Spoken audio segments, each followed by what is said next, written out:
શ્રી ગણેશાય નમઃ. જય શ્રી કૃષ્ણ મિત્રો.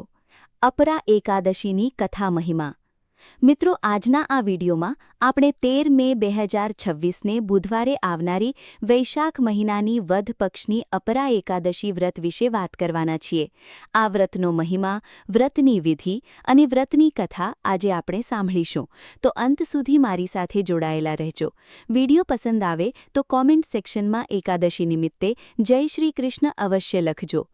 મિત્રો, વર્ષભરમાં કુલ 24 એકાદશીનું વ્રત આવે છે, એટલે કે મહિનામાં 2 એકાદશીનું વ્રત આવે, અને એમાંથી વૈશાખ મહિનાની વદ પક્ષની એકાદશી એટલે કે અપરા એકાદશી. અપરા શબ્દનો અર્થ જ થાય છે અપરંપાર, અતિશય અથવા તો અસીમિત. એટલે કે આ એકાદશીનું એવું વ્રત છે કે જે આપણને અપરંપાર પુણ્ય, પાપોથી મુક્તિ અને ભગવાન શ્રી વિષ્ણુની કૃપા આપે છે. શાસ્ત્રોમાં જણાવાયું છે કે આ એકાદશીનું વ્રત કરવાથી મનુષ્યના ઘણા જન્મોના પાપો નાશ પામે છે તથા જીવનમાં સુખ, શાંતિ, સમૃદ્ધિ અને ઉન્નતિની પ્રાપ્તિ કરે છે. ભગવાન શ્રીકૃષ્ણે પણ યુધિષ્ઠિરને આ એકાદશીનું મહાત્મય સમજાવતા કહ્યું છે કે જે ફળ ગંગા સ્નાન, તીર્થયાત્રા, યજ્ઞ અને દાન કરવાથી મળે છે તે બધું ફળ અપરા એકાદશીના વ્રત કરવા માત્રથી પ્રાપ્ત થઈ જાય છે. એકાદશીનો અર્થ માત્ર ઉપવાસ કરવો જ નથી, પરંતુ એકાદશીનો સાચો અર્થ એ છે કે મનુષ્ય પોતાની 11 ઇન્દ્રિયો એટલે કે 5 કર્મેન્દ્રિયો અને 5 જ્ઞાનેન્દ્રિયો અને મન તેના ઉપર નિયંત્રણ મેળવવાનો પ્રયત્ન કરવો. આ દિવસે ભક્તિ અને ભગવાનના સ્મરણમાં રહેવું સૌથી મહત્વનું માનવામાં આવે છે. એકાદશીનું વ્રત મન અને આત્માની શુદ્ધિ માટે છે. શરીરનો ઉપવાસ તો માત્ર એક ભાગ છે, પરંતુ સાચી એકાદશી એ જ છે કે જેમાં મનુષ્ય ક્રોધ, લોભ, કામ, મોહ અને ખોટી વૃત્તિઓથી દૂર રહે.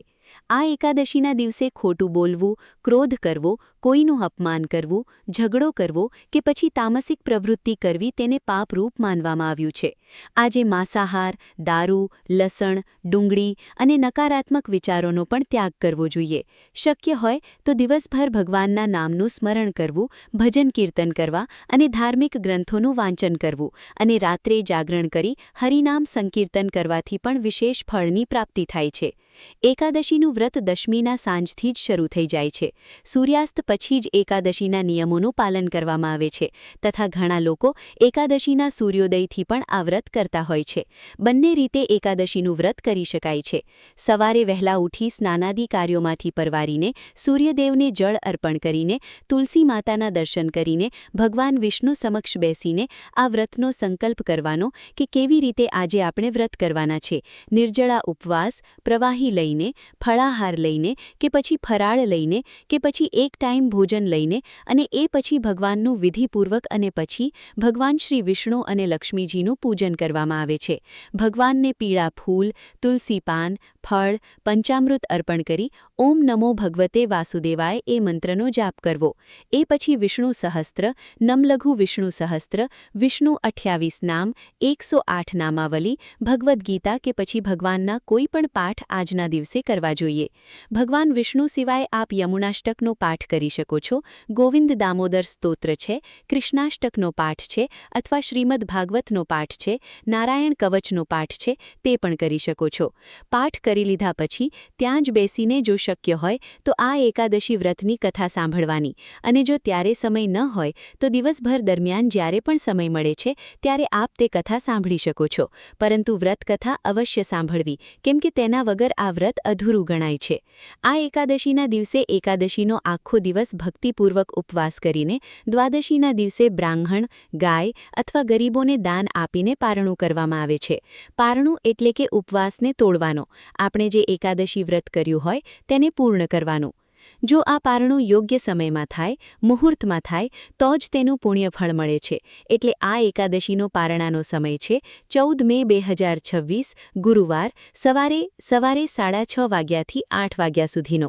એટલે આ સમયગાળામાં સૌ લોકોએ એકાદશીનું વ્રતને પૂર્ણ કરવાનું રહેશે. આ સિવાય આ એકાદશીના દિવસે દાનપૂન કરવાનું પણ વિશેષ મહત્વ જણાવવામાં આવ્યું છે. ભગવાન શ્રીકૃષ્ણે એવું કહ્યું છે કે આ દિવસે કરેલું દાનનું આપણને અનેક ગણું ફળ મળે મળે છે. જલદાન, અન્નદાન, વસ્ત્રદાન કે પછી કોઈ પણ વસ્તુનું દાન આપ આજના દિવસે યથાશક્તિ કરી શકો છો. ગરીબોને સહાય કરવી, સાધુ સંતોને જમાડવા, બાળકોને રાજી રાખવા કે જેનાથી આપણા જીવનમાં સુખ, સમૃદ્ધિ અને આવે છે. ખાસ કરીને આજે ગાયને લીલું ઘાસ ખવડાવવું, તુલસીજીની સેવા કરવી અને મંદિરોમાં કે નદીઓમાં દીપદાન કરવું પણ ખૂબ જ શુભ માનવામાં આવ્યું છે. ભગવાન શ્રીકૃષ્ણે પાંડવોને આ એકાદશીનું મહાત્મ્ય સમજાવતા કહ્યું હતું કે કલિયુગમાં એકાદશી જેટલું સરળ અને મહાન વ્રત બીજું કોઈ નથી. જે વ્યક્તિ ભક્તિપૂર્વક એકાદશીનું પાલન કરે છે તેને મૃત્યુ પછી વૈકુંઠ લોકની પ્રાપ્તિ થાય છે. અને ભગવાન કહે છે કે ઉપવાસથી શરીર શુદ્ધ બને છે, પરંતુ ભક્તિ અને સ્મરણથી આત્મા શુદ્ધ બને છે. એટલે એકાદશી મનુષ્યને ઇન્દ્રિય સુખથી દૂર રાખીને ભગવાન તરફ આગળ વધારતી તિથિ છે. તેથી આ દિવસને હરિદિન પણ કહેવામાં આવ્યો છે. એકાદશીનું વ્રત ખાસ તે લોકોએ કરવું જોઈએ કે જે લોકોને જીવનમાં માનસિક ચિંતા હોય, આર્થિક મુશ્કેલી હોય, પારિવારિક કલેશ ચાલતો હોય કે પછી કોઈ ગ્રહદોષથી પીડાઈ રહ્યા હોય. તે વ્યક્તિ માટે આ એકાદશીનું વ્રત સૌથી ઉત્તમ વ્રત છે, કેમ કે એકાદશીના ફળ સ્વરૂપે ભગવાન શ્રી હરિની કૃપાથી આપણા જીવનમાં રહેલા સંકટો ધીમે ધીમે દૂર થવા લાગે છે. અને એકાદશીના પુણ્ય બળે આ જીવનમાં તો આપણને સુખ મળે જ છે, પરંતુ પરલોક પણ આપણું સાર્થક થાય છે. એટલે કે આપણને ભગવાનનું ધામ મળી જાય છે, મોક્ષની પ્રાપ્તિ થઈ જાય છે કે જેનાથી આપણી આત્માને ફરી ફરી ગર્ભપીડા ભોગવવી પડતી નથી. તો આવો છે આ અપરા એકાદશીનો મહિમા. આવો હવે આપણે સાંભળીએ આ એકાદશીની વ્રતકથા કે જેના વગર આ વ્રત અધૂરું ગણાય છે. તો હવે સૌ લોકો એક ચિત્તે, શક્ય હોય તો હાથમાં તુલસીપત્ર રાખીને મનમાં શ્રીકૃષ્ણ શરણમ મમઃ કે ભગવાનનું નામ સ્મરણ કરતા મારી સાથે આ કથાનું શ્રવણ કરે. તો બોલો શ્રી વિષ્ણુ ભગવાન કી જય. એકાદશી માત કી જય. વૈશાખવદી અપરા એકાદશી વ્રતકથા. પ્રાચીન સમયમાં મહિધ્વજ નામના એક અત્યંત ધર્માત્મા અને દયાળુ રાજા હતા. તેઓ પોતાના રાજ્યમાં ન્યાયપૂર્વક શાસન કરતા અને પ્રજાનું કલ્યાણ જ તેમના જીવનનો મુખ્ય ધર્મ માનતા હતા. રાજા ભગવાન શ્રી વિષ્ણુના પરમ ભક્ત હતા અને હંમેશા સત્ય અને ધર્મના માર્ગ પર ચાલતા હતા. પરંતુ તેમના નાના ભાઈ વજ્રધ્વજનો સ્વભાવ અત્યંત ક્રૂર, ઈર્ષાલુ અને અધર્મી હતો. તેને પોતાના મોટા ભાઈની લોકપ્રિયતા અને યશ સહન થતું ન હતું. ધીમે ધીમે તેના મનમાં દ્વેષ અને લોભ વધતા ગયા. એક દિવસ વજ્રધ્વજે રાજ્ય મેળવવાની લાલસામાં આવીને પોતાના મોટા ભાઈ મહિધ્વજની ગુપ્ત રીતે હત્યા કરી નાખી. તેણે રાજાના શરીરને જંગલમાં લઈ જઈ એક પીપળાના વૃક્ષ નીચે દાટી દીધું. અયોગ્ય મૃત્યુ અને અધૂરા સંસ્કારને કારણે મહિધ્વજની આત્માને શાંતિ મળી નહીં અને તેઓ પ્રેત યોનિમાં ભટકવા લાગ્યા. તે પ્રેત આત્મા જંગલમાં આવનાર લોકોને ઘણી પીડા આપતી અને લોકો ભયભીત થઈને તે માર્ગે જવાનું ટાળવા લાગ્યા. કેટલાક સમય પછી એક મહાન તપસ્વી ઋષિ તે જંગલમાંથી પસાર થઈ રહ્યા હતા. પોતાના દિવ્ય જ્ઞાનથી તેમણે જાણ્યું કે આ પ્રેત આત્મા કોઈ સામાન્ય આત્મા નથી, પરંતુ એક ધર્માત્મા રાજાની છે કે જેને અયોગ્ય રીતે મૃત્યુ મળ્યું છે. એટલે ઋષિને રાજા પર દયા આવી. તેમણે યોગબળથી સમગ્ર ઘટના જાણી અને તે આત્માને મુક્ત કરવાનો સંકલ્પ કર્યો. ઋષિએ અપરા એકાદશીનું વ્રત રાખ્યું અને તેમણે પૂર્ણ ભક્તિ અને નિયમપૂર્વક ભગવાન શ્રી હરિનું પૂજન કર્યું. રાત્રિ જાગરણ કર્યું અને દ્વાદશીના દિવસે વ્રતનું પારણું કર્યું અને પછી તે વ્રતનું પુણ્ય મહિધ્વજની પ્રેત આત્માને અર્પણ કર્યું. અપરા એકાદશીના મહાપુણ્યના પ્રભાવથી તરત જ રાજાની પ્રેત યોનિમાંથી મુક્તિ થઈ ગઈ અને તેમને દિવ્ય શરીર પ્રાપ્ત થયું અને ભગવાનના ધામ તરફ જવા માટે દિવ્ય વિમાન આવ્યું. રાજાએ ઋષિનો આભાર માન્યો અને વૈકુંઠ ધામ તરફ પ્રસ્થાન કર્યું. આ કથાથી ભગવાન શ્રીકૃષ્ણે યુધિષ્ઠિરને સમજાવ્યું કે અપરા એકાદશીનું વ્રત અત્યંત મહાપાપોનો નાશ કરનાર છે. જે મનુષ્ય અજાણતા કે જાણતા પાપ કરી બેઠો હોય તે પણ આ એકાદશીનું વ્રત શ્રદ્ધાપૂર્વક કરે તો તેને પાપોમાંથી મુક્તિ મળે છે. બ્રહ્મ હત્યા, ખોટું બોલવું, નિંદા કરવી, અન્યાય કરવો વગેરે જેવા પાપો પણ આ વ્રતના પ્રભાવથી નષ્ટ થાય છે. અપરા એકાદશીનું વ્રત કરનાર વ્યક્તિને ધન, સુખ, યશ અને અંતિમ મોક્ષની પ્રાપ્તિ થાય છે. આ દિવસે ઉપવાસ રાખવો, ભગવાન વિષ્ણુનું પૂજન કરવું, ગરીબોને દાન કરવું, વિષ્ણુ સહસ્ત્ર નામ અથવા ભગવદ્ ગીતાનો પાઠ કરવો અને રાત્રે ભજન કીર્તન કરવાથી પણ વિશેષ ફળની પ્રાપ્તિ થાય છે. ઓમ નમો ભગવતે વાસુદેવાય. ભગવાન શ્રી કૃષ્ણે પણ કહ્યું છે કે અપરંપાર પુણ્યનું આકર્ષણ આકર્ષણ કરનારું વ્રત એટલે અપરા એકાદશી. આ વ્રત કરવાથી તમામ પાપો નષ્ટ થઈ જાય છે અને દિવ્ય લોકની પ્રાપ્તિ થાય છે. આ એકાદશીના દિવસે વ્રત રાખનાર વ્યક્તિને અપાર પુણ્ય મળે છે અને તેને સ્વર્ગની પ્રાપ્તિ થઈ અને તેને મોક્ષ પણ મળે છે. જે વ્યક્તિ પૂર્ણ શ્રદ્ધા અને ભક્તિથી આ એકાદશીનું વ્રત કરે છે તેને જીવનના તમામ દુઃખોથી મુક્તિ મળે છે અને તેને મોક્ષ અને વિષ્ણુના પદની પ્રાપ્તિ થાય છે. ભગવાન શ્રી હરિની કૃપાથી જીવનના દુઃખો દૂર થાય છે અને આત્માને શાંતિ પ્રાપ્ત થાય છે. ઇતિ શ્રી વૈશાખવદી અપરા એકાદશી વ્રતકથા. તો બોલીએ શ્રી વિષ્ણુ ભગવાન કી જય, એકાદશી માત કી જય. તો મિત્રો, હવે આપણે એવું કહી શકીએ કે અપરા એકાદશી એકમાત્ર ઉપવાસનો દિવસ નથી, પરંતુ આત્મશુદ્ધિ, પાપ મુક્તિ અને ભગવાન સાથે જોડાવાનો પવિત્ર અવસર છે. આ દિવસે કરેલી નાની ભક્તિ પણ આપણને અનંત ગણું પુણ્યફળની પ્રાપ્તિ કરાવે છે. ભગવાન શ્રીકૃષ્ણના જણાવ્યા અનુસાર જે વ્યક્તિ શ્રદ્ધા, વિશ્વાસ અને સાચા ભાવથી આ એકાદશીનું પાલન કરે છે તેના જીવનમાં સુખ, શાંતિ અને સમૃદ્ધિ અવશ્ય આવે છે. તેથી દરેક વ્યક્તિએ પોતાની શક્તિ અનુસાર અપરા એકાદશીનું વ્રત, પૂજન, દાન અને ભગવાનનું નામ સ્મરણ કરવું જોઈએ કે જેનાથી ભગવાન શ્રી વિષ્ણુની કૃપાથી આપણા જીવનના દુઃખો દૂર થાય.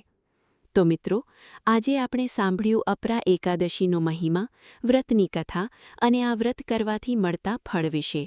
આશા છે કે આપ સૌ લોકોએ મારી સાથે સાંભળ્યું હશે, એટલે કે આ એકાદશીનો સત્સંગ કર્યો હશે. તો હવે ટૂંક જ સમયમાં પુરુષોત્તમ માસની શરૂઆત થવા જઈ રહી છે કે જેમાં પુરુષોત્તમ માસની નિત્ય મહાત્મય કથા અને વાર્તા સાંભળવામાં આવે છે. સાથે જ કાઠાગોરનું પૂજન કરવામાં આવે છે અને કાઠાગોરની વાર્તા સાંભળવામાં આવે છે. અને કાઠાગોરનું પૂજન કેવી રીતે કરવું, તેમાં કયા ગીત ગાવાના હોય તેનો પણ એક અલગથી વિડીયો મૂકીશું કે જેથી કરીને આપ સરળ રીતે નિત્ય કાઠાગોરનું પૂજન કરી શકો. તો આ વિડીયો પસંદ આવ્યો હોય તો લાઇક કરી તમારા મિત્રોને મોકલી અમારી ચેનલમાં નવા હો તો સબસ્ક્રાઇબ કરવાનું ભૂલતા નહીં કે જેથી આવનાર અવનવા વિડીયો આપ સૌને મળતા રહે. તો આ સાથે હવે મને રજા આપો, મળીશું ફરીથી. અચ્યુતમ કેશવમ રામ નારાયણમ કૃષ્ણ દામોદરમ વાસુદેવમ હરિમ શ્રીધરમ માધવમ ગોપિકા વલ્લભમ જાનકી નાયકમ રામચંદ્રમ ભજે. તો મિત્રો, એકાદશીની કથા સૌ કોઈને સંભળાવજો અને સાંભળજો. આ ભવસાગરમાંથી પાર ઉતારજો. જય શ્રી કૃષ્ણ. રાધે રાધે. ડોસીમાની એકાદશીની કથા. એક ડોસીમાં નિર્જળા એકાદશીના વ્રત રહે છે તો એમને શું ફળ મળે છે, એને આ વ્રતનો પ્રભાવ શું હોય છે, એક સુંદર મજાની કથા છે મિત્રો. પૂરા ધ્યાનથી, મનથી આ વિડીયો સાંભળજો.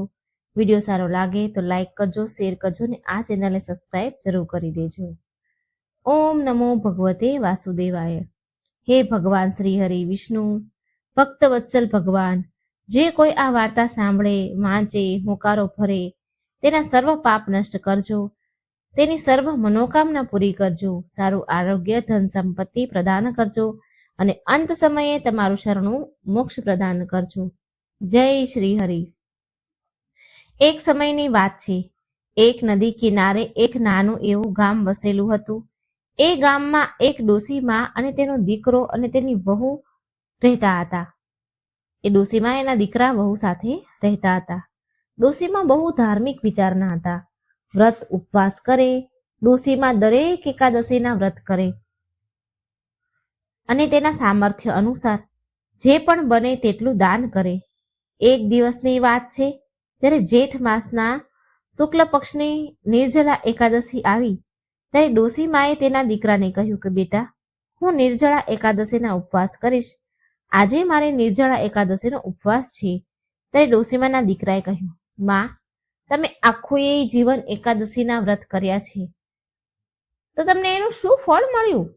ત્યારે ડોસીમા બોલ્યા કે બેટા, ભગવાનનું દીધેલું બધું જ છે આપણી પાસે, કોઈ દુઃખ નથી આપણે ત્યાં. સારું ખાઈએ છીએ, સારા કપડાં પહેરીએ છીએ, મારે 2 પૌત્ર છે, બધું જ સારું છે અને આનાથી વધારે શું જોઈએ બેટા? એ 2 સમયનું ભોજન મળી જાય છે, આનાથી વધારે મારે બીજું કંઈ નથી જોતું. એટલે દીકરો બોલ્યો, માં, એમ વાત છે તો મને તો કોઈ સારી નોકરી નથી મળતી, હું તો માં તમને બાળપણથી જોઉં છું કે તમે કેટલી પૂજા પાઠ વ્રત ઉપવાસ કર્યા છે અને કેટલાય પક્ષીઓને ચણ નાખ્યા છે, તુલસીજીની પૂજા પાઠ કરી છે, પાણી રેડ્યું છે, આખો દિવસ ભગવાનની પૂજા પાઠ કરી છે, પણ મને તો આનું કોઈ ફળ દેખાયું નહીં માં. ના તો આજ સુધી મારી કોઈ નોકરી લાગી સારી, અને ના હું મારા દીકરાઓ તમારા પૌત્ર માટે થોડું એવું દૂધ પણ પીવડાવી હું નથી શકતો. અને માં, તારી વહુ પાસે 2 સાડી સિવાય ત્રીજી સાડી પણ નથી. અને માં, તારી તબિયત પણ ખરાબ છે, સારા ડોક્ટર પાસે પણ હું તને લઈ જઈ નથી શકતો. તારા પગ કેટલા દુખે છે, પણ માં હું એટલો લાચાર છું કે મારી પાસે એટલા પણ પૈસા નથી કે સારા ડોક્ટર પાસે તારો ઈલાજ કરાવી શકું. જ્યારથી હું જન્મ્યો છું, જ્યારથી મને ભાન આવ્યું છે, સમજણ આવી છે, ત્યારથી હું આ તૂટેલું ફૂટેલું છાપરું છે એને જોઈ રહ્યો છું. જ્યારથી મને ખબર પડે છે ત્યારથી હું આ તૂટેલા છાપરાને જોઈ રહ્યો છું, તૂટેલી ઝૂંપડીને જોઉં છું. આ ઝૂંપડીમાં જ હું મોટો થયો છું.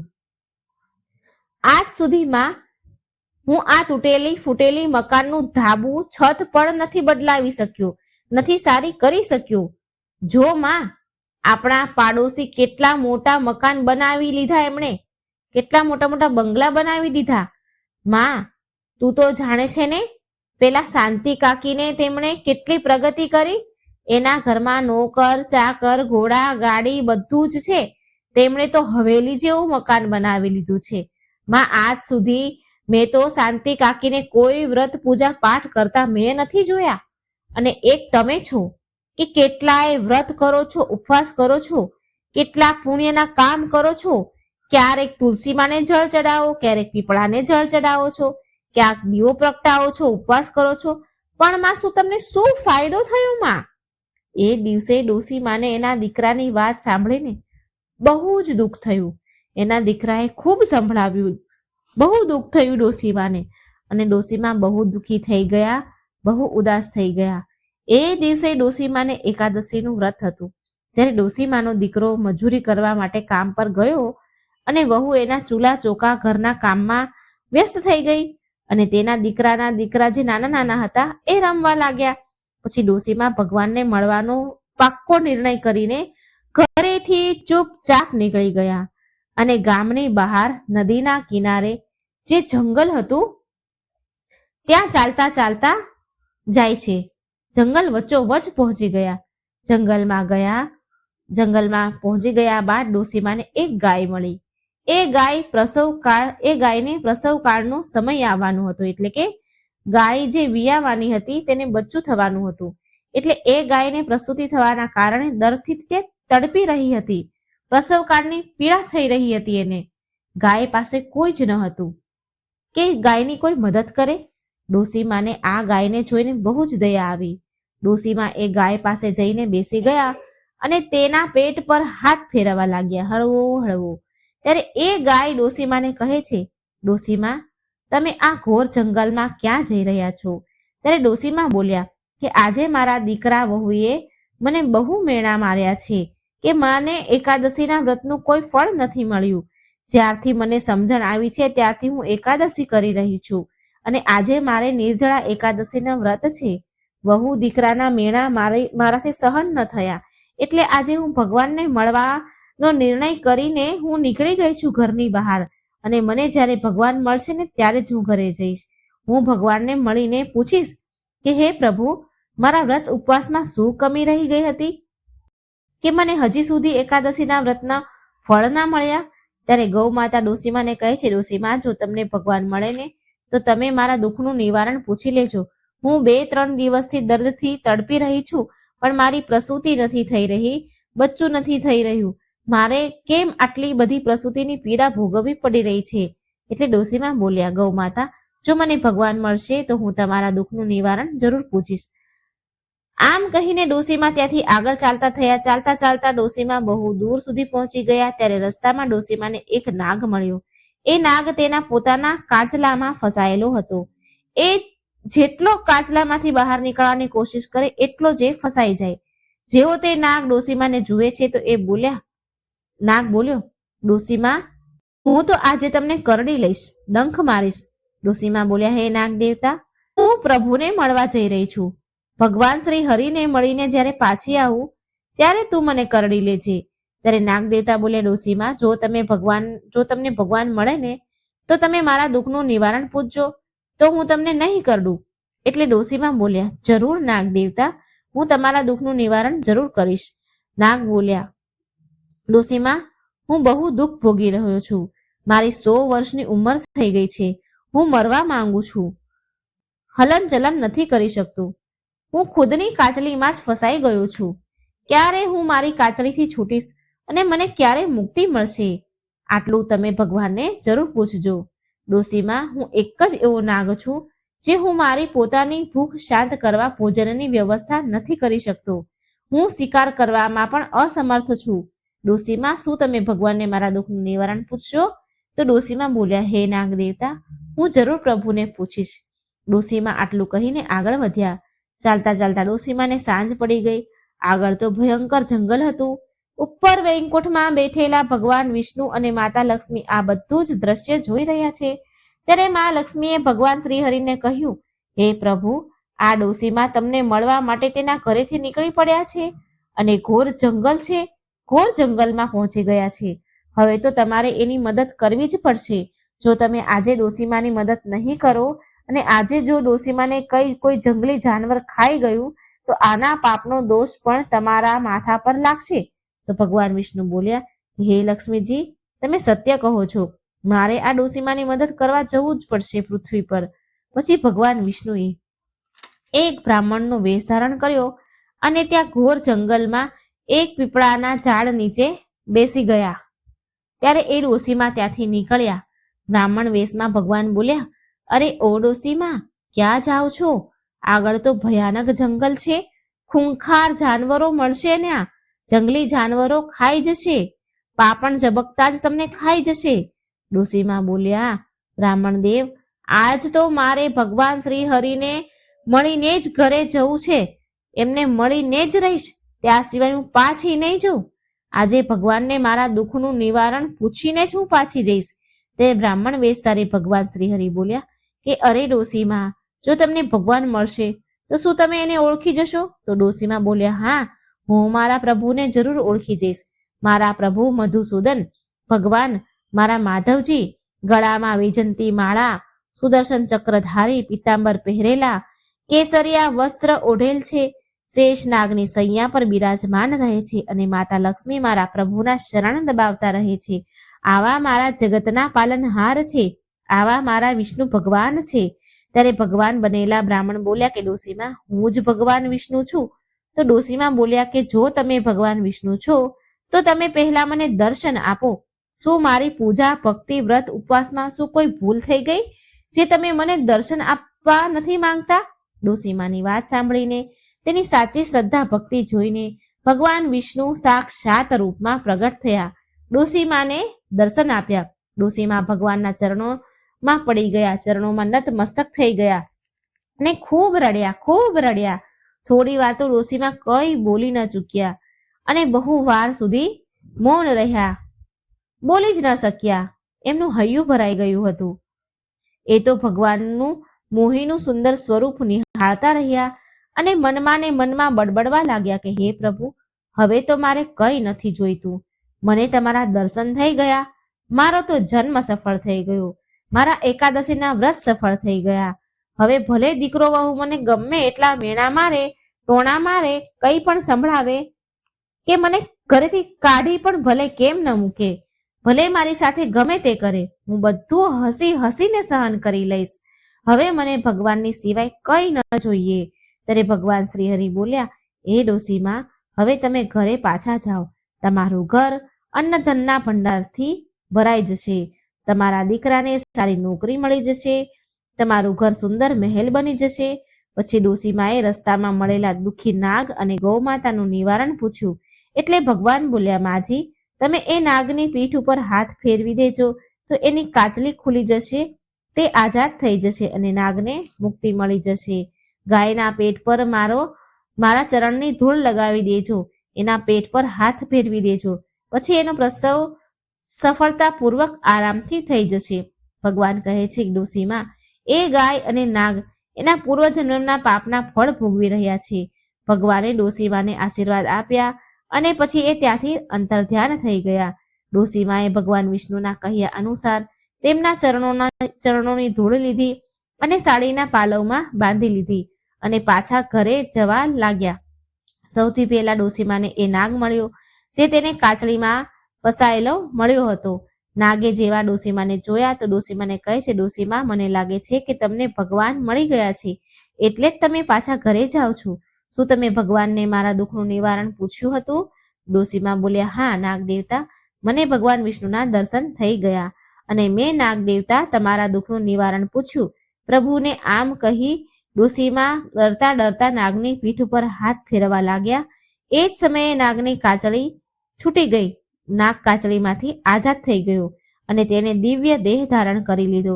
પછી ડોસીમા ચાલતા થયા તો નાગ દેવતા બોલ્યા, હે ડોસીમા, તમે મને મુક્તિ પ્રદાન કરી છે, હું તમારો આ ઉપકાર ચૂકવા માંગુ છું. એ ડોસીમા, લો આ નાગમણી છે, હું તમને આ નાગમણી આપું છું. ડોસીમા બોલ્યા, નાગ દેવતા, હું આ નાગમણીનું શું કરીશ? નાગ દેવતા બોલ્યા, ડોસીમા, તમે તો બહુ ભોળા છો, લોકો તો નાગમણી મેળવવા માટે નાગની હત્યા પણ કરી નાખે છે. ડોસીમા, આ નાગમણી લઈ લો અને જે પણ વસ્તુ તમને જોઈએ તે તમે આ નાગમણીથી માંગશો એ એવી જ હાજર થઈ જશે. તમારી બધી ગરીબી દૂર થઈ જશે. પણ ડોસીમા, તમે ક્યારેય લાલચ ના કરતા, ધનનો હંમેશા સદ ઉપયોગ કરજો, ગરીબો અને લાચારોની મદદ કરજો, અનાથ આશ્રમ ખોલાવજો, કુવા તળાવ વાવ બનાવજો, ગરીબ કન્યાઓના વિવાહ કરાવજો. તમે જ્યારે ધનનો સદ ઉપયોગ કરશો તો આ નાગમણી હંમેશા તમારી પાસે રહેશે. પણ ડોસીમાં જે દિવસે ધનની લાલચ તમે કરશો તો આ નાગમણી તેની જાતે ગાયબ થઈ જશે. ડોસીમાએ નાગ પાસેથી નાગમણી લીધો અને તેના વાળમાં બાંધી દીધા. પછી નાગની મુક્તિ થઈ ગઈ અને દિવ્ય દેહ ધારણ કરી નાગલોકમાં ચાલ્યો ગયો. ત્યારબાદ ડોસીમા આગળ ચાલ્યા એટલે ડોસીમાને એક ગાય મળી જે હજી પણ પ્રસૂતિની પીડાથી તડપી રહી હતી. ડોસીમાએ ભગવાનના ચરણની ધૂળ ગાયના પેટ પર લગાવી એટલે ગાયની પ્રસૂતિ આરામથી થઈ ગઈ. કારણ કે ડોસીમા ભગવાનના ચરણોની ધૂળ ગાયના પેટ પર લગાવીને ધીરે ધીરે હાથ ફેરવા લાગ્યા અને હાથ ફેરવતા ફેરવતા ડોસીમાએ જંગલમાં ઘટેલી બધી વાત પણ કહી જે ભગવાન વિષ્ણુ સાથે એમણે વાત કરી હતી. થોડી વારમાં ગાયે સુંદર વાછરડાને જન્મ આપ્યો. ડોસીમા ત્યાં જ બેસી ગયા એ જોવા કે ગાય અને વાછરડું બંને સુરક્ષિત છે. ગાય અને વાછરડું સુરક્ષિત તો છે ને એ જોવા માટે થોડી વાર ત્યાં બેઠા. પછી ડોસીમા જવા માટે તૈયાર થયા તો ગાય બોલી, ડોસીમા, તમે મને મારા બચ્ચાને છોડીને ક્યાં જાઓ છો? ડોસીમા, તમે તો મને નવું જીવન આપ્યું છે, હું તમારો ઉપકારનો બદલો ચૂકવવા માંગુ છું. ડોસીમા, તમે મને અને મારા બચ્ચાને તમારી સાથે ઘરે લઈ જાઓ. આ સાંભળીને ડોસીમા બહુ ખુશ થયા. ડોસીમાએ ગાયના વાછરડાને ઉઠાવી લીધું અને આગળ આગળ ડોસીમા અને પાછળ પાછળ ગાય જલ્દી ગામમાં પહોંચ્યા અને તેની ઘરની પાસે પહોંચ્યા તો એમણે જોયું કે એની તૂટેલી ઝૂંપડી એક સુંદર મહેલમાં બદલી ગઈ છે અને ત્યાં તેમના પૌત્ર દીકરા દીકરીઓ નાના નાના રમી રહ્યા છે. તો છોકરો જેવો જેના દાદીમાને જુએ છે કે બૂમો પાડવા લાગ્યો, મમ્મી મમ્મી, પપ્પા પપ્પા, જલ્દી આવો, દાદીમા આવી ગયા છે, દાદીમા આવી ગયા છે.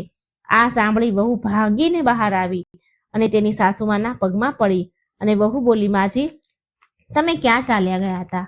દીકરો અને વહુ એના કડવા વચનોની માફી માંગવા લાગ્યા અને રડવા લાગ્યા કે માં, તમે ક્યાં ચાલ્યા ગયા હતા?